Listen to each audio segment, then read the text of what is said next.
Hello नमस्कार, स्वागत है आपका गाथा विद सुनील में। आपने अगर अभी तक गाथा विद सुनील को सब्सक्राइब नहीं कर रखा है तो कृपया सब्सक्राइब करिए गाथा विद सुनील को। रावण ने जबरन क्यों नहीं किया था माता सीता से विवाह? आपने ऐसे बहुत तर्क पढ़े होंगे। कुछ लोग कहते हैं कि रावण ने माता सीता से जबरन विवाह नहीं किया था, इस बात के लिए रावण की प्रशंसा करते हैं, परंतु सच्चाई कुछ और है। आज मैं आपको इस वीडियो में बताऊंगा कि वो कौन सा कारण था कि रावण ने माता सीता से जबरन विवाह नहीं किया था। समुद्र मंथन को एक महत्वपूर्ण घटना माना जाता है। कहते हैं कि देवताओं और असुरों के बीच सागर मंथन में बहुत सी अनमोल और दिव्य वस्तुएं निकली थी। धन, माणिक्य आदि के अतिरिक्त अप्सराओं का भी उद्गम सागर मंथन ही माना जाता है। अप्सराएं सौंदर्य का प्रतीक मानी जाती हैं। नृत्य और देवताओं का मनोरंजन करना उनका मुख्य उद्देश्य है। गंधर्वों और अप्सराओं का परस्पर संबंध बहुत घनिष्ठ माना जाता है। यह भी कहते हैं कि अप्सराओं का कौमार्य भंग नहीं होता और विवाह के पश्चात उन्हें पुनः कौमार्य प्राप्त हो जाता है। यही कारण है कि वे सदैव कुमारी रहती हैं। उनका सौंदर्य भी कभी क्षीण नहीं होता, उन्हें वृद्धावस्था का दुख भी नहीं होता। ग्रंथों में मुख्य रूप से दो तरह की अप्सराओं का उल्लेख मिलता है, एक दैविक अप्सरा और लौकिक अप्सरा। दैविक अप्सराओं का वास देवलोक में बताया गया है, जबकि लौकिक अप्सराएं प्रायः सामान्य स्त्रियों की भांति किसी शाप आदि के कारण पृथ्वी पर आती रहती हैं। दैविक अप्सराओं की गिनती लगभग 11 है, लेकिन इनमें से कुछ ऐसी हैं जिन्हें अद्वितीय समझा जाता है। ऐसी ही एक अप्सरा है जिनका नाम है रंभा। महर्षि कश्यप और उनकी पत्नी प्राथा की पुत्री रंभा का सौंदर्य अप्रतिम था। उसे देखकर बड़े बड़े ऋषि मुनियों के मन डोल जाते थे। एक दिन राक्षस राज रावण कैलाश पर्वत पर भ्रमण के लिए निकला। दिन ढल चुका था। कैलाश का रमणीय वातावरण देखकर रावण ने रात वहीं बिताने का निश्चय किया। एक तरफ मंदाकिनी नदी का मधुर स्वर था, तो दूसरी तरफ कदम्ब, चंपा और मंदार की सुगंधितों ने वातावरण को मनमोहक बना दिया था।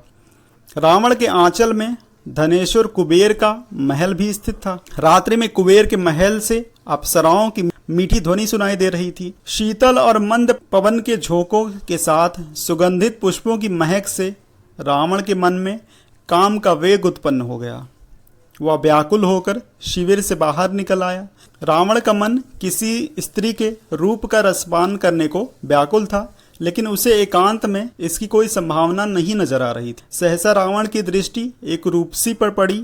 ऐसे घोर अंधकार में इतनी सुंदर स्त्री, वो कौन है और रात्रि में कहाँ जा रही है? वो सोचने लगा। उस कन्या के शरीर पर चंदन का लेप था और बालों में कल्पतरु के फूल गुंधे हुए थे। उसका मुख चांदनी में चमक रहा था और भवें धनुष के समान तनी हुई थी। उसका यौवन देखकर रावण संयम खो बैठा और आगे बढ़ उसने उस कन्या का हाथ पकड़ लिया। सुंदरी, तुम कौन हो और रात्रि में अकेली कहाँ जा रही हो? रावण ने पूछा।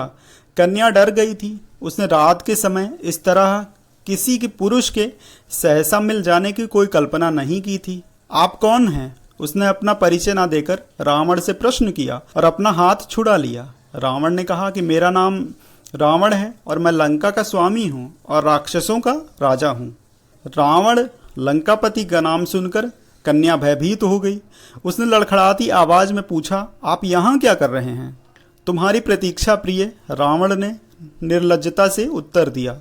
मैं भ्रमण के लिए निकला था, लेकिन पर्वतीय पुष्पों की सुगंध और मनहारी गीत संगीत ने मेरे भीतर काम का वेग उत्पन्न कर दिया है और संयोग से तुम दिखाई पड़ गई हो।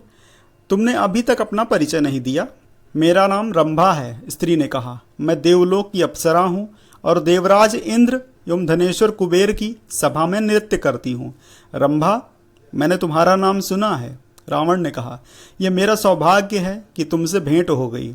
रावण ने प्रसन्न होकर कहा, तुम अप्सरा और मैं राक्षस राज, तुम्हारा और मेरा अच्छा मेल बनेगा। ऐसा मत करिए, रंभा ने सहमते हुए कहा। आप आयु में मुझसे बड़े और आदरणीय हैं। मेरी आयु पर मत जाओ रंभा, रावण ने ठहाका लगाया। इस संसार में बहुत कम लोग हैं जो मेरी तरह काम शास्त्र में निपुण हैं। तुम मेरे साथ बहुत खुश रहोगी, परंतु मैं किसी और से प्रेम करती हूँ, रंभा ने सत्य कह दिया। रावण ने फिर ठहाका लगाया और बोला, अप्सराएं कब से प्रेम करने लगी? प्रेम और निष्ठा सामान्य स्त्रियों का भूषण है।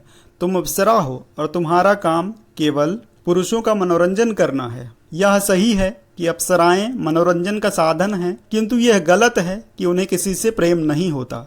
मैं सचमुच किसी से प्रेम करती हूँ, रंभा ने स्पष्ट किया। क्या तुम ये कहना चाहती हो कि तुम्हारे इन सुगंधित और अमृतमयी अधरों का पान कोई और करेगा? तुम्हारी कमनीय छाया के भोग का सुख मेरे अलावा किसी और को मिलने वाला है? यह नहीं हो सकता। रावण पूरी तरह से काम के प्रभाव में था। क्षमा कीजिए, किंतु आप मेरे लिए पिता तुल्य हैं। रावण की अनर्गल बातें सुनकर रंभा ने व्याकुल होकर कहा, आपको मुझसे ऐसी बातें करना शोभा नहीं देता। यह कहकर रंभा मुड़कर वापस जाने लगी। ठहरो, पहले मुझे यह बताओ कि तुमने मुझे पिता तुल्य क्यों कहा? रंभा ने कहा, क्योंकि मैं आपकी पुत्रवधू के समान हूँ। पुत्रवधू? तुम मेरी पुत्रवधू कैसे हो सकती हो? रावण ने आश्चर्य से पूछा। रंभा ने बताया कि वह कुबेर के पुत्र नल कुबेर की पत्नी है। कुबेर आपके भाई हैं, इस नाते मैं आपकी पुत्रवधू हूँ। लेकिन रावण ने इस तर्क को स्वीकार नहीं किया और रंभा के साथ बल प्रयोग किया। इसके बाद वो वापस अपने पति के पास गई। नल कुबेर ने रावण को यह शाप दे दिया कि स्त्री के मर्जी के बिना यदि तुम जबरन किसी भी स्त्री के साथ विवाह करोगे तो तुम्हारे सर के 100 टुकड़े हो जाएंगे, तुम्हारी मृत्यु हो जाएगी। तो यही वो कारण था जिसकी वजह से रावण ने माता सीता के साथ जबरन विवाह नहीं किया था। उम्मीद करता हूँ गाथा विद सुनील की ये गाथाएं आपको पसंद आ रही हैं। अगर पसंद आ रही हैं तो कृपया गाथा विद सुनील को सब्सक्राइब अवश्य करें। धन्यवाद।